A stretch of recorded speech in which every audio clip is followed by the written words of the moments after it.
Hello बच्चों, let's start the question. The question says that here यहाँ हमें 5 options दिया गया है और इनमें से which of the above statement is false. इसमें से गलत स्टेटमेंट कौन है ये हमें पता लगाना है और यहाँ हमें 4 ऑप्शंस भी दिया है. So let's see the option statements first. Paramecium employs cilia for pushing food in cytopharynx and in locomotion. तो यहाँ हमें दिया गया है कि पैरामीशियम के बारे में. पैरामीशियम में सीलिया होता है. वो सीलिया फूड कैप्चर करने के लिए और फूड पुशिंग करने के लिए और लोकोमोशन के लिए भी यूज होता है. तो ये सही बात है. और hydra takes help of tentacles for both food capturing and locomotion. जैसे पैरामीशियम में सीलिया होता है ना, वैसे हाइड्रा में टेंटिकल्स होता है. ये टेंटिकल्स फूड कैप्चरिंग के लिए और लोकोमोशन के लिए यूज होता है. ये भी सही है. All locomotions are movements and vice versa. यहाँ हमें दिया है कि ऑल लोकोमोशंस आर मूवमेंट्स. ये गलत बात है. ऑल लोकोमोशंस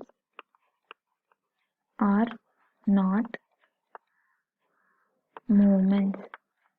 ये कैसा है हम पता लगेंगे. जब हमारे बॉडी में हमें लोकोमोशन का मतलब क्या है? Moving from one place to another. Moving from one place to another. Whereas movement का मतलब क्या होता है? मूवमेंट माने से जस्ट मूव करना. Moving a body part like that. Just like हम हमारे हाथ को मूव कर सकते हैं, पैर को मूव कर सकते हैं, पर when we stay at a place we can move every part of our body, so that's not a movement, right? So all locomotions are not movements. Our movements are not locomotions. ये गलत है. Methods of locomotion vary with habitats and demands of the situation. ये भी सही है. हम जहाँ food चाहिए तो जब हमें फूड चाहिए तो तभी हम मूव होते हैं जैसा. तो ये भी सही है.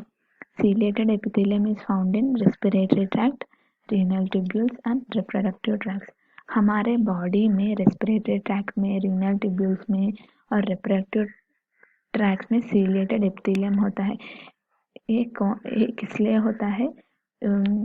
movement of the particles. For the easy movement of the particles, ciliated epithelium will be present. So यही सही है.